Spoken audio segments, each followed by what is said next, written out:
Welcome, ladies and gentlemen, to FOB TV, the future of business. I'm your host today, Kevin Benedict. I'm a lecturer and futurist here at TCS. And I want to thank all of you out there for joining the show today. Now, one of the biggest challenges the world faces is figuring out how to both expand our global standard of living while at the same time reducing our carbon footprint on this planet. Now, today, to help us make sense of this evolving landscape, I've asked expert David Carlin, founder of D.A. Carlin and Company and co-host of the Big Questions podcast, to join us today and talk about this. So thanks for joining us, David. Thanks a lot, Kevin. It's a great topic, and I'm really excited to be here with you. So where are you calling in from today? So I'm in London, England, which is living up to its rainy reputation today. Well, I'm here in Idaho, but I'm in the mountains at our mountain cabin, so I don't always have my office-y background. So this is my steampunk style office. And I love it. It's both kind of past and future all in one. You have that Victorian chic to it. Yeah, and it works for the mountain cabin, so you're not seeing just pine boards and, messy beds and bunk beds and everything else in the background. So let me just ask, you have a really interesting background. You've spent a lot of time in finance and in management before kind of pivoting and focusing on risk and sustainability. Talk to us about that move. What motivated that, and how, just tell us about your experience there. Yeah, I always had a really deep interest in thinking about how systems are put together. And that began with behavioral economics and social psychology, how people and organizations think. I was fortunate in starting my career so soon after the financial crisis, one, to have a job, but two, to have a job in helping to understand what had happened and manage that risk in quantitative ways. And a lot of that framework in many cases served me really well as I moved into sustainability. And why I moved there was because so many of these themes that I had been looking at extracurricularly outside of my client work, but sometimes, over drinks with clients about the world, about these changes, really kept coming back to what is our future world going to look like? What does a changing climate mean in terms of what we have to do to stop it, but also what effects we're already going to be living with? And so I was asked to work on a project early on in 2018 around building models for climate risk and understanding how to measure this. And I had done a number of fairly exotic types of risk in the past.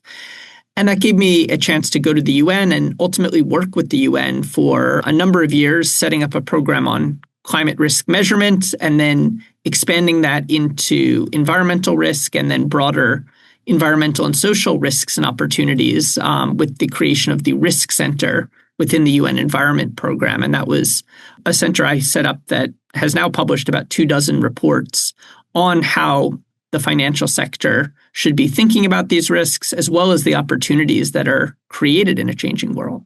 Wow, that sounds like a good foundation for a great conversation today.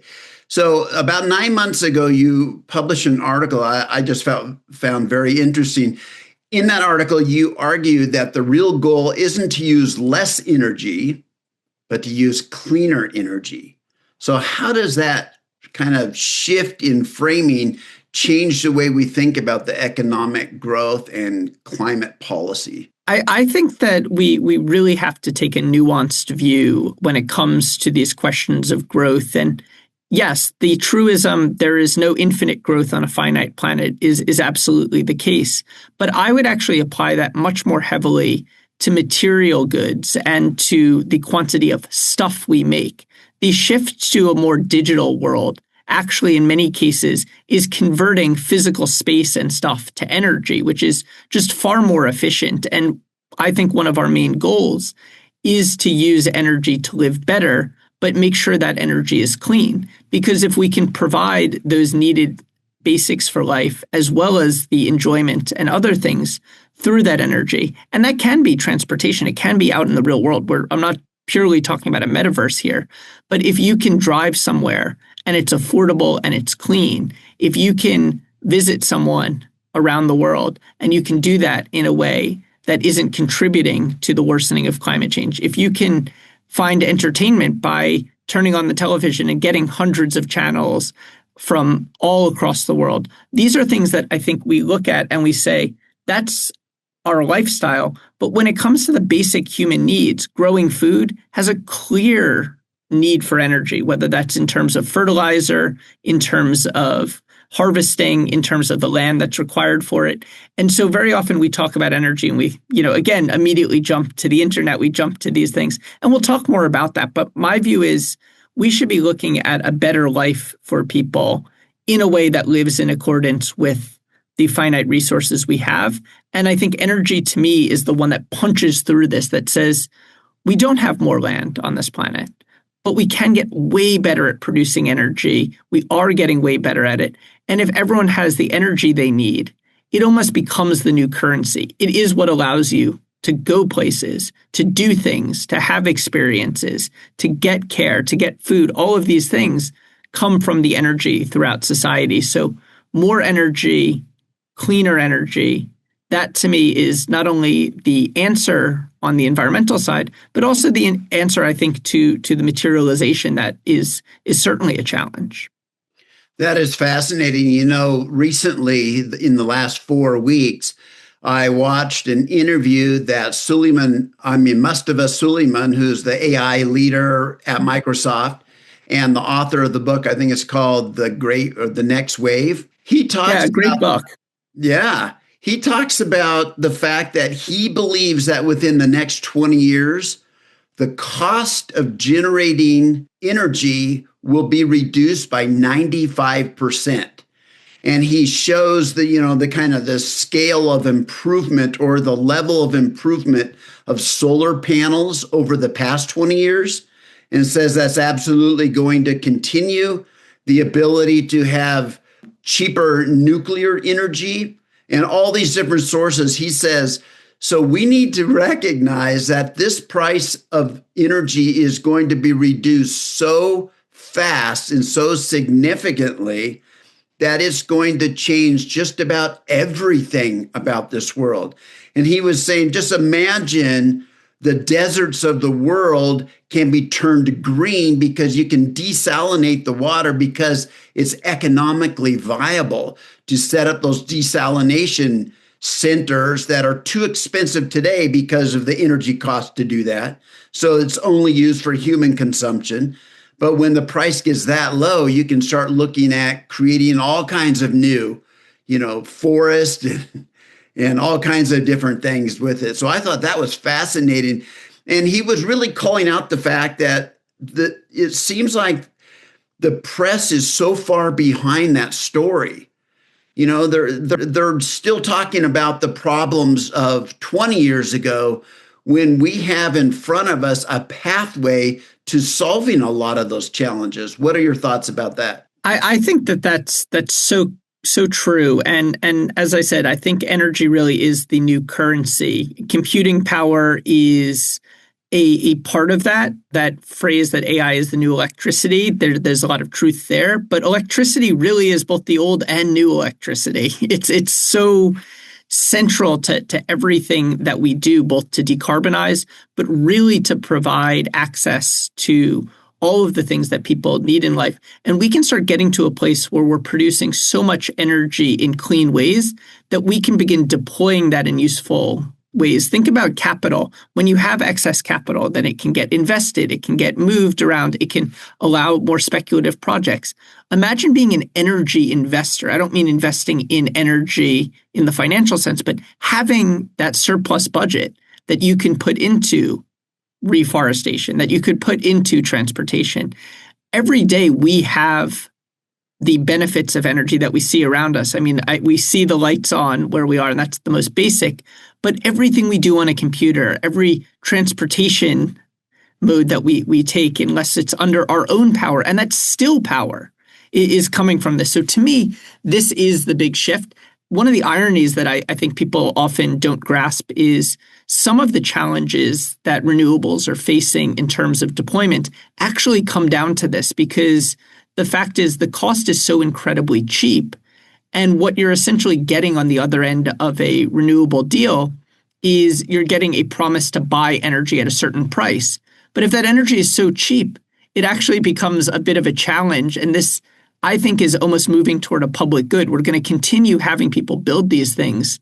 But I think one of the things that has slowed down production has been the fact that, unlike coal, we can't just keep it and then once the price is high, we pour it on. No, it has almost no marginal cost to run these panels, to run these things. And I think that's currently working out that economics. And as we do it, you're going to really start to see these things not only break through in the growth that they've had, which is massive, but really, again, upend. It almost, as I said, is a displacement of currency. It's switching. I have money to do a project. No, I have energy.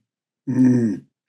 I can imagine a time, David, in the future where anytime an industrial park gets proposed and developed, that it must automatically create renewable energy sources, maybe in the desert 1,000 miles away, that will power it.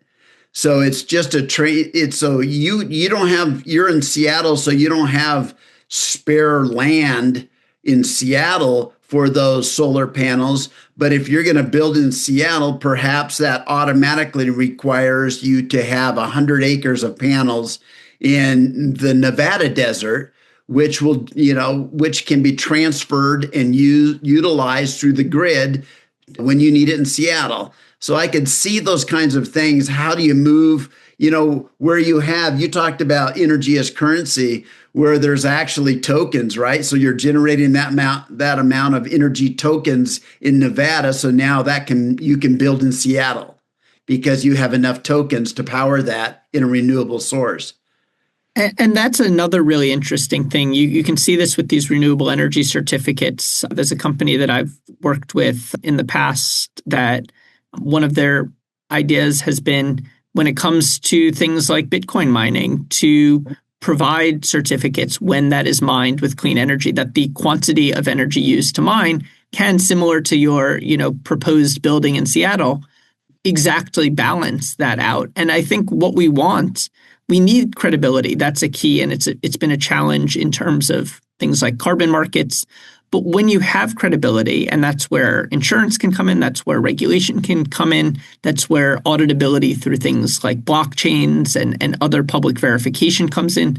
But once you have that, you really want a market competition to say, how can I provide myself the power I need in the cheapest way possible? Don't make someone build something in Seattle. Seattle's rainy. Don't make them put solar panels on Seattle. Seattle's rainy and expensive. There's a desert hundreds of miles away. Yeah. More power, cheaper. You want people competing and acting in that way in order to produce that. And as long as we're confident in the market production, you're going to see those places. A crazy stat I saw was that 1% of the Sahara alone, covered in today's technology of panels, would power the entire planet. So you get a sense of how much land we actually have when you go from land for agriculture to land for power. And the great thing is, so often there isn't even an overlap. The best land to grow things on tends to be wetter, tends to be a different type of land than the places that will be the best to site panels. Oh, yeah. So then the question is, how do you transport that energy to where it's needed? How does that happen? And that opens up the conversation about all kinds of different storage mechanisms, right? What are you seeing in the area of storage? Are there improvements there? So storage is absolutely critical. There are a number of long distance approaches, these high voltage direct current, sometimes you'll see them called HVDC, where what you can do is send these cables over long distances. This is what Europe is talking about with North Africa, because of course there's ample sunlight in North Africa. This is what Southern Europe, places like Spain are talking about with other parts of Europe. This presumably would be what you could do going from, say, the Mojave Desert up to San Francisco, up to, parts of parts of the American West that aren't going to necessarily be as dry. So that is certainly one option. The storage side is so key, and yet I think people often assume that the way storage works is there are these really cool batteries that are out there, these solid state, these molten salt. These things are coming and they are going to make a difference. But the simple fact is most power at commercial scale is what's called pumped hydro. And that sounds a lot fancier than it is, but it's literally I have energy. I can send water up a hill. And when I need the energy, I'll let that water come back down the hill. And it sounds silly, but really that has been a big way of doing it. What we're looking to see a lot more of are some of these new battery technologies being able to do this at scale. Essentially, everything we're talking about comes down to cost and comes down to timing. And the idea is being cost, we need to make sure it's affordable, but timing, some things can hold energy for hours. And that might be all you need. All you need maybe is people coming home on the East Coast, the sun is going down. You just need to get them power for a couple more hours. They don't need it for a month. They need it for 3 hours. So understanding that, to me, is going to be one of the big infrastructure questions of tomorrow. When demand is, and that's where also we come in with AI and things, and we get to this idea of optimizing the grid means making sure that it's always on, making sure, though, that we don't need to waste power in order to keep the lights on. Oh, man. I pass these giant wind farms and sometimes it's windy, but they're not spinning. And it's because, the energy is not needed. That would be great if it could be stored during that time and so it's available. Anyway, fascinating. Now, in addition to this conversation, TCS has recently created a whole report on the future of sustainability. I'd invite all of you to download that and just take a quick look at that. I think, David, I sent that over to you too. You had a look at that. Yeah, thank you. It was really interesting to see. And I feel like this combination where you're bringing technology and new thinking into this space is critical. Because as I said at the beginning, I'm very much a systems thinker, and I want to see environmental principles with technological principles all working toward these common goals. So a lot of good ideas in there. That's awesome. So hopefully you'll see the link at the bottom if you want to download that for yourself and take a quick look at that. Now, electric vehicles and heat pumps are often cited as efficiency game changers. In this cabin, we have a heat pump we just put in. What's the larger story here, David? How do efficiency breakthroughs like these things reshape entire economies, not just technologies? So one of the craziest things about both of those technologies you mentioned is that they themselves aren't just useful technologies. It isn't just that an EV is fun to drive. It is, wow, if you haven't put your head back against the headrest and hit the gas, which isn't even gas anymore, it's the motor. It's that pickup is crazy. But laying that aside, just on simple physics and engineering, this is what's so crazy. People say, oh, well, we're going to need so much energy. The truth of the matter is that the internal combustion engine is only about 20 to 30% efficient. And you can feel this anytime you've ever put your hand on the front of the car, you feel how hot it is. A lot of that energy is getting lost as heat.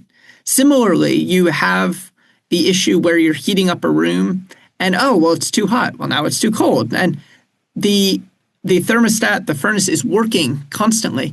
With electricity, we have something that in many instances is multiple times more efficient. With electric vehicles, about 80 to 90%. Heat pumps, and this is probably math that's a little bit beyond our podcast today. Heat pumps can get over 100% efficiency when it comes to energy, not because they're actually creating energy, they're not violating, key principles of physics, but because when it comes to the comparison, the efficiency is that many times higher that you're actually using only a small fraction. So it'd almost be I have to install 5 or 6 heat pumps to even have the same energy draw to do the same work, which is what we want, to stay warm. Yeah. We don't say I want to use as much energy as possible.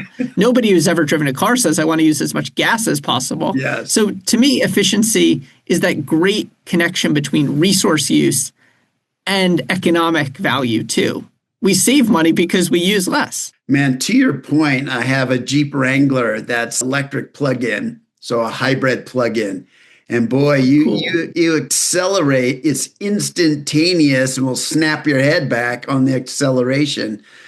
But when you go to internal combustion engine, which I have a pickup as well, and that one, there's always a lag, right? You push on the gas and it has to go through all the combustion to get you there. So you can feel all of that in addition to just the efficiencies there too. AI, robotics, data centers, they're all creating a new surge in electricity demand, though, David. Can we realistically power this demand out there with renewables alone? Or what's it going to take?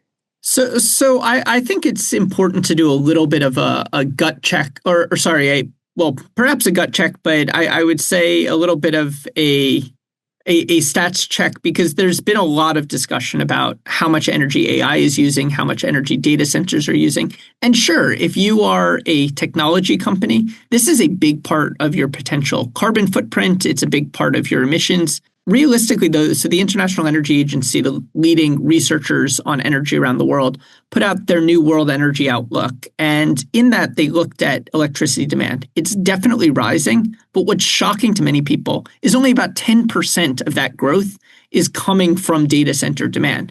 And again, that is higher in developed countries. But the truth of it is, as the world decarbonizes, electrifies, and just grows, most of that electricity demand is going to be coming from industry, is going to be coming from transport, is going to be coming from all of these other systems. And so it's not to say this problem doesn't matter. I'm not wishing it away, and we'll talk about maybe how best to deal with it. But I think many people have this view that we're going to need 3 times as much energy in 2030 as we will today. Otherwise, their next ChatGPT query will just be a blank page. And I think it's important to keep it in perspective, even in fast growth scenarios. So how do we keep it in perspective? My view is we really do need to set up the rails of this right at the moment. And that means getting renewable energy onto the grid to power this both now and in the future, because that's where the future generation potential is. In some ways, there's a little bit of a blessing in disguise here.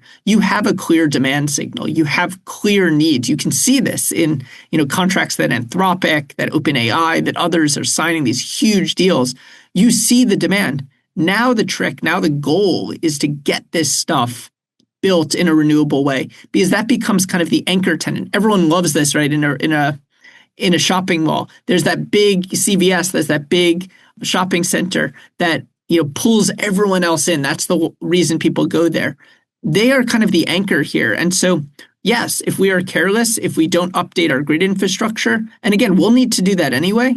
But yeah, you will see push-pull. You will see questions of pricing. But it doesn't need to be that way, because we see where the signals are going, and we can get out ahead of it with clean energy, with good building plans, and a good system that's going to actually say, we know what this is, and we actually can deal with it very effectively. So, David, we're talking a lot about what happens in developed countries, how developing countries can invest, how developing countries with this kind of infrastructure can move into the next century.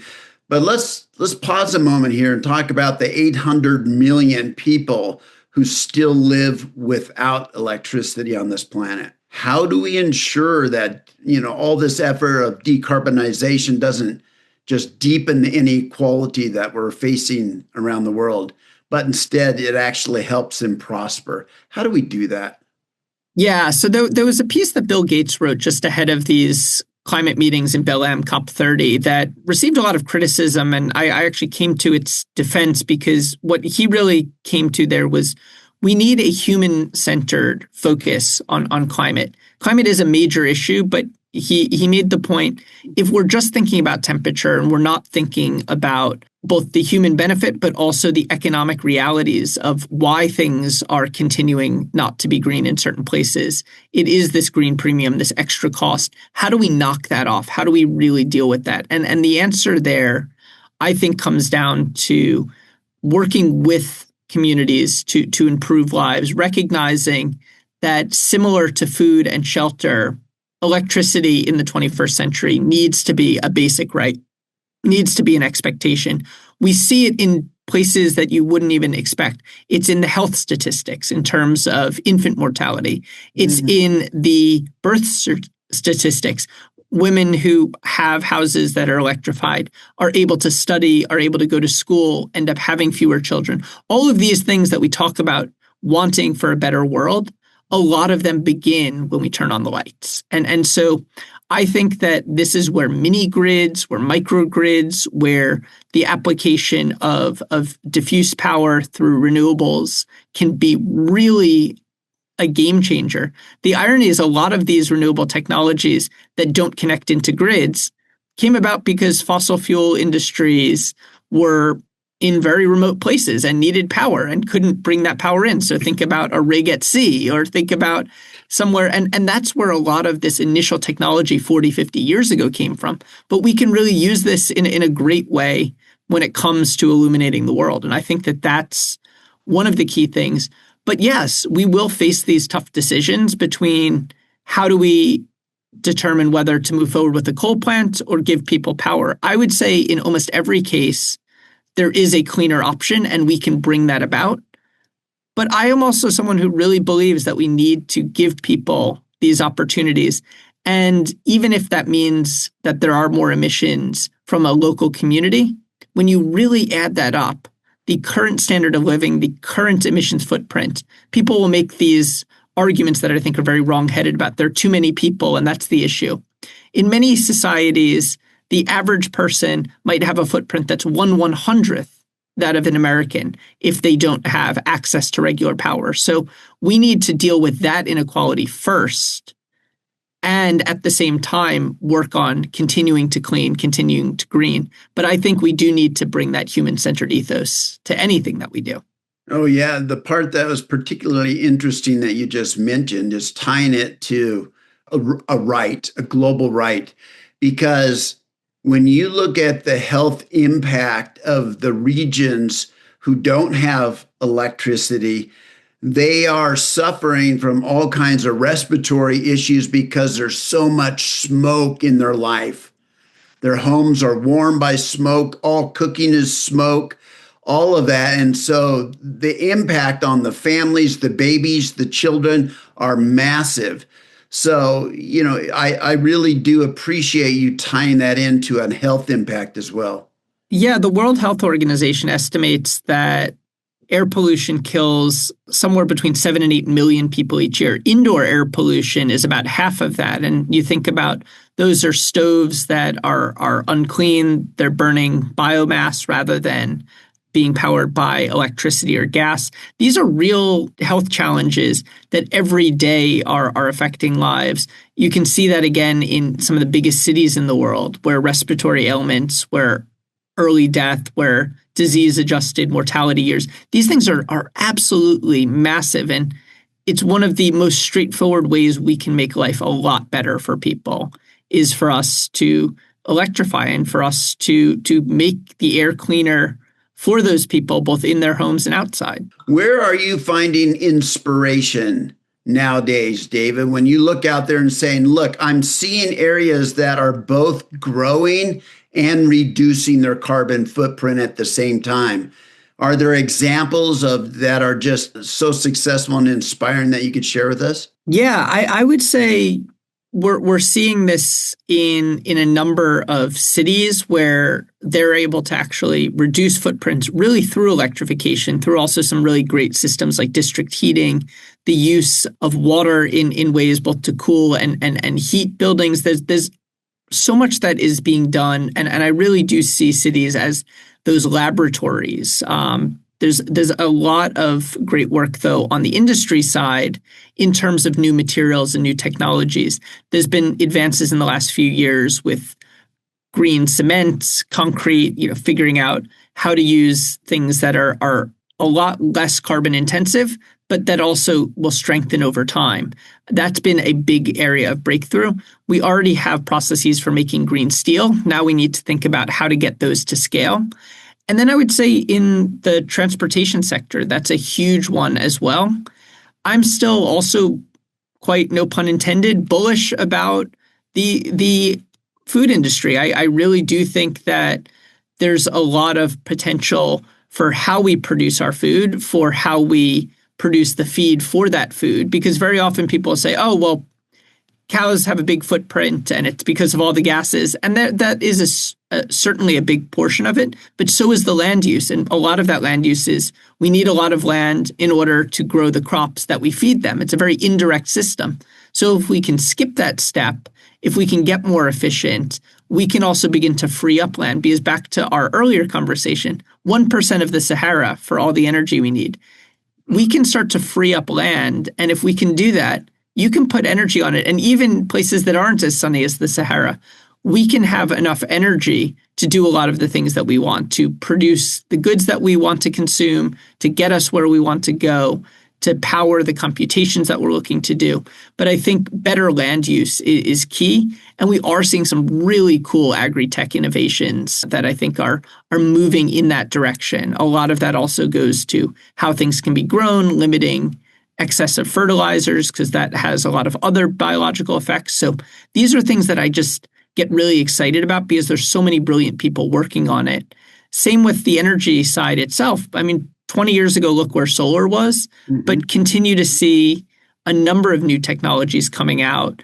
And whether it will be fusion in 20, 30 years, whether it will be more in terms of how we use panels in completely different ways, storage systems, I really think don't sleep on that because it is so core and there's so much funding going into it, just hundreds of billions each year. And so we are cracking some of these things, and it's going to be incredibly exciting to see what that new world looks like. So let me put you on the spot, David. You said at the beginning of our interview today of the podcast here that you're a real systems thinker, a systems guy. Are these challenges that we face, these global challenges, are they able to be successfully addressed through just a standard capitalist market system, or does this take collaboration at a level that we're not always accustomed to having done in the past? We're waiting for the market to do it instead of doing it as a society, as humans on the planet. I think we do really need to step back and recognize where challenges exist in our current operating model. And this, to use that computer analogy, we have an operating model that is set to do certain things, and it can do those things well. But if those things are not the things you want, it's a little bit like a car that's on cruise control, which is great when you're on the highway, not great if the road has run out and you're headed for a cliff. And so I think there's a lot of moralizing in this space, and I'm always careful because it's so explosive what people think about capitalism. But my view is that a lot of these things in local implementation are really quite good.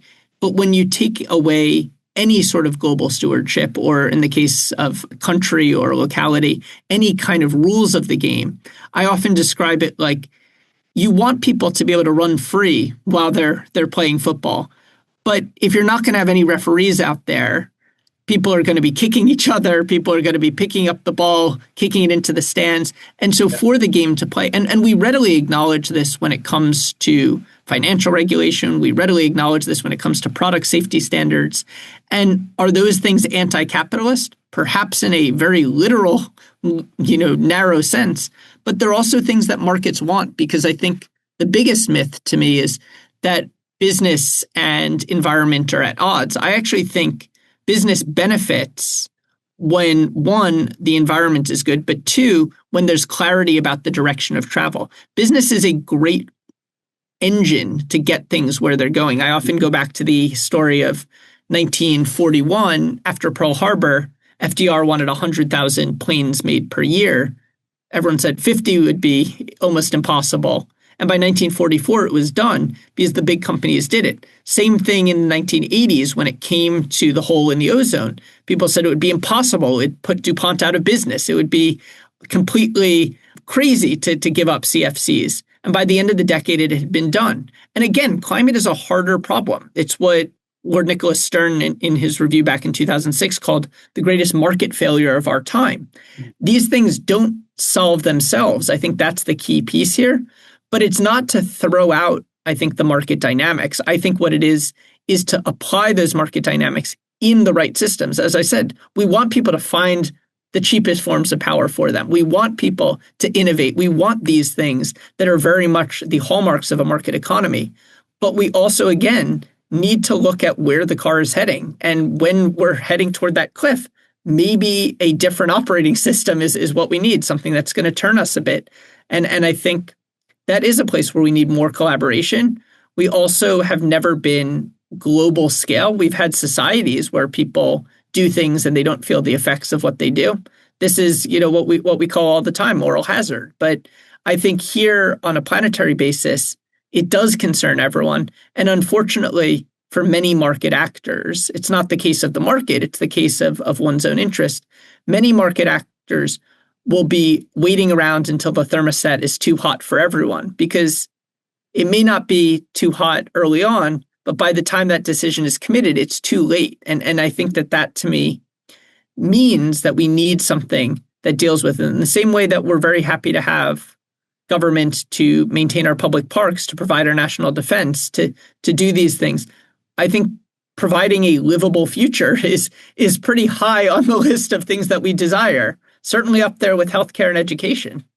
Absolutely.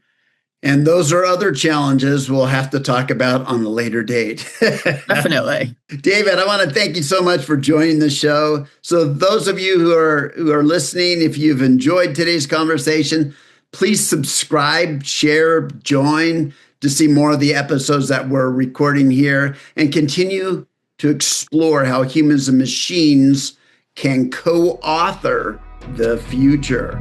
Thank you very much.